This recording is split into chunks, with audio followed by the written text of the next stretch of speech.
জুলাইয়ে সকল শক্তিকে একত্রিত করে নতুন বাংলাদেশ গড়ার কাজ করা হবে বলে জানিয়েছেন এবি পার্টির চেয়ারম্যান মুজিবুর রহমান মঞ্জু।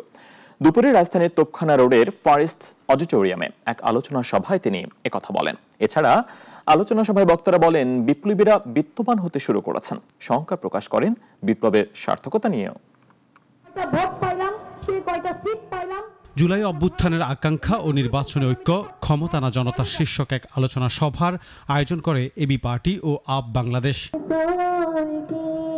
রাজধানীর তোপখানা রোডে আয়োজিত এই আলোচনা সভায় এবি পার্টির চেয়ারম্যান বলেন, বিপ্লবীরা ভুল করতে পারে, কিন্তু সেই ভুল শুধরে নিয়ে আবারও দেশপ্রেম নিয়ে এগিয়ে যেতে হবে। আসন্ন জাতীয় নির্বাচনে ক্ষমতা লড়াইয়ে বিভক্তি না এনে দেশের প্রয়োজনে জুলাইয়ের অভ্যুত্থানের শক্তিকে ঐক্যবদ্ধ রাখার আহ্বান জানান তিনি। একটা মহাযাত্রায় অনেক ত্রুটি বিচ্যুতি পরিলক্ষিত হয়, কিন্তু বিপ্লবীরা সবসময় নিজেদেরকে সংশোধন করে নেয় এবং নিজেদের পথ চলার সেই মঞ্জিলকে তারা নির্ধারণ করে আবার নতুন করে জেগে ওঠে।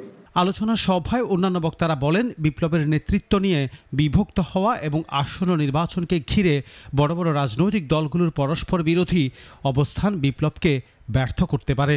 বড় বড় রাজনৈতিক দলগুলো বিশেষ করে এটাকে বিপ্লব বলতে চান না।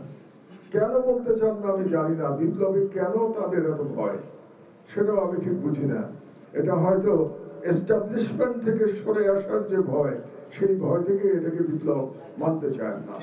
যে বিপ্লব আর বিলাসের মধ্যে যে পার্থক্য থাকে, এইটাকে আসলে স্পষ্ট করা না গেলে বিপ্লবকে যখন কেউ বিলাসে রূপান্তরিত করে, জনগণ তাকে পরিত্যাগ করতে বাধ্য হয়। আলোচনা সভায় বক্তারা বলেন, বিপ্লবীরা বিত্তবান হতে শুরু করেছে, এতে বিপ্লবের সার্থকতা নিয়ে প্রশ্ন উঠেছে বলেও জানান বক্তারা।